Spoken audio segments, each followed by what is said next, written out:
welcome back to the Dan Corder Show. South Africa is a movie.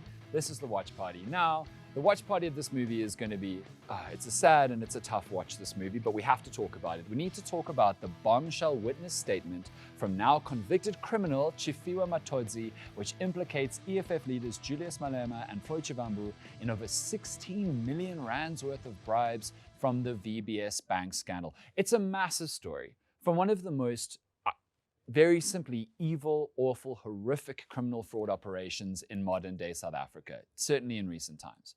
Julius Malema and Shivambu have been accused of facilitating bribes totaling over 16 million rand from VBS Mutual Bank to the EFF, but really into their own pockets. Now, if you're struggling to remember the VBS disaster, let's fix that. VBS was a bank based in Limpopo that was majority black owned, and it championed itself as a black owned bank that existed to help everyday black South Africans, particularly poorer rural South Africans, in a country that is dominated by white owned banks that were seen and are seen as mainly caring about white people and white people's issues. Most of VBS's depositors were poor, elderly people from Venda in Limpopo. They were convinced by the VBS sales pitch, and in many cases, they deposited all of their money into VBS bank accounts, their life savings, their pensions. Many depositors were pensioners and widows who supported family members. And while VBS was convincing these vulnerable people to deposit money into VBS, the bank's leaders were stealing all of it. In the end, more than 2 billion rand was looted from VBS Bank, and it collapsed. More than half of the stolen 2 billion rand belonged to everyday people living in Limpopo. And when the bank collapsed, they were left with nothing. Life savings gone, pensions gone. And then after a few years, the Reserve Bank made a deal to pay more than 20,000 depositors 100,000 rand compensation each, but anyone who deposited more than 100,000 rand would only get 100,000 rand. The rest was gone. This was truly one of the greatest evils of modern South African life, and the victims were overwhelmingly, again, poor, elderly black South Africans whose money was stolen to enrich a few elites. The largest share of the loot went to entities connected to Vele Investments, a company which was connected to VBS chairman Chifiwa Matodzi. 936 million rand went to Vele Investments, and Matodzi from that received 326 million rand himself.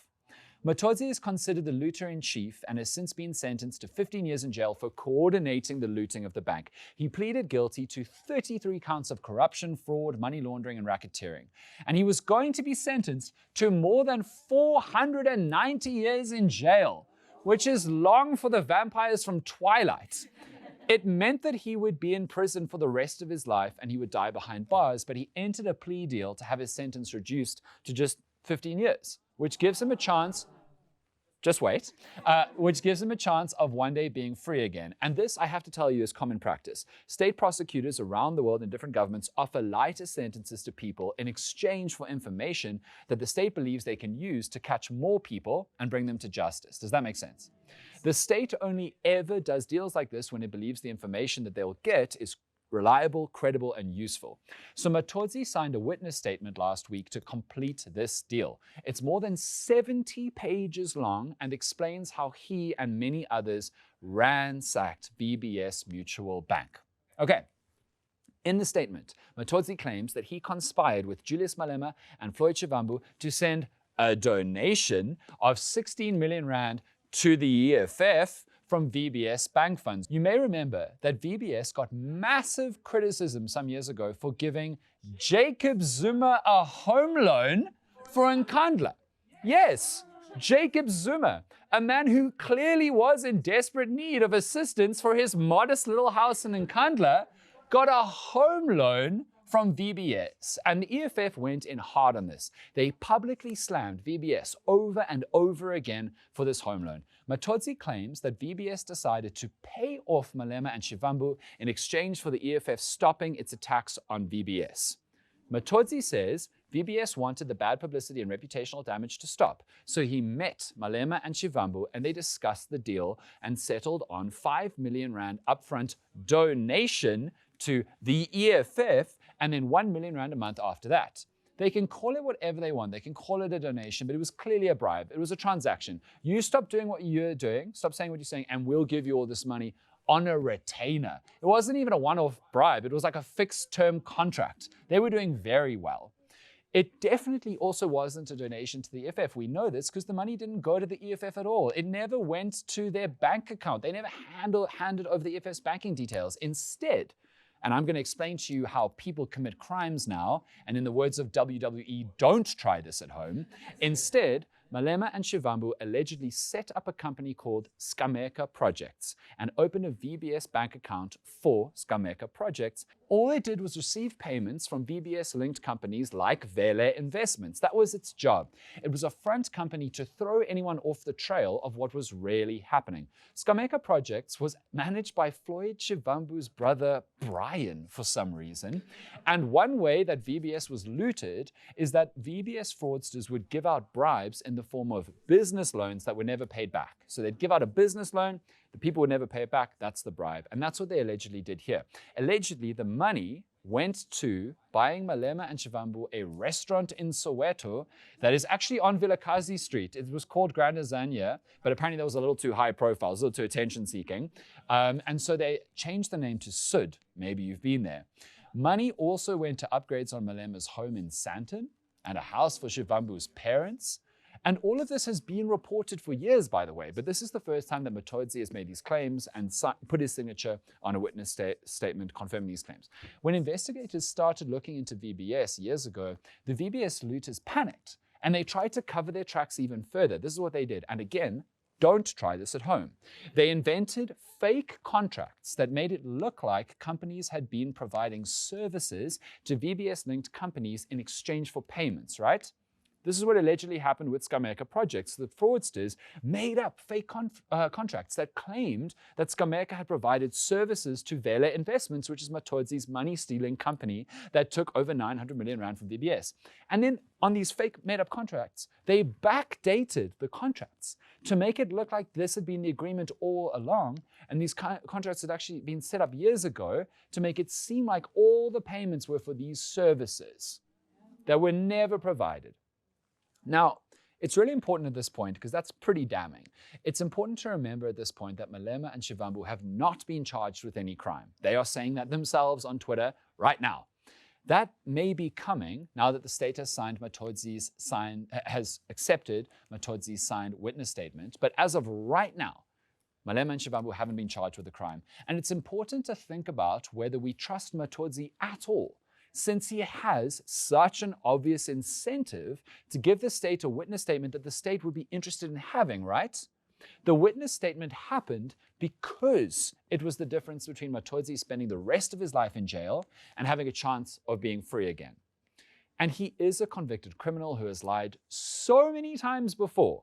So we need to question whether or not we trust him, but it is also important that we consider that Matodzi's witness statement matches investigative journalist reports and an official inquiry that has happened involving VBS over the last handful of years. They all line up. And the state prosecutors accepted the deal for the witness statement, so they must think that the witness statement is reliable, credible, and useful. Remember, those are the three terms for a valuable witness statement. And it is worth thinking for a second about what this means if, big if, don't come for me, EFF, if these allegations are true. If these allegations are true, it would mean that Malema and Shivambu used the EFF's public power to influence what the country talks about to enrich themselves. It would mean that they leveraged the EFF to get 16 million rand from VBS. It would mean they knowingly took money from a scheme that was stealing life savings and pensions from impoverished, elderly, black, rural living South Africans. It would mean that they built a political movement promising real change and better lives for the exact people who ended up depositing what little money they had into VBS Bank and then took millions of rands of that money to make themselves wealthier than they already were. They were already wealthy, and many VBS depositors vote for the EFF. The EFF has hundreds of thousands of supporters in Limpopo. And if you haven't seen the footage in the days after VBS's collapse of the people who lost their money, sitting on the ground outside VBS branches, helpless and hopeless, with all their life savings and pensions gone, then you should go and look at that footage. So we all truly feel the weight of the evil of this bank looting. And if these allegations about Malema and Shivambu are true, it's really so bad.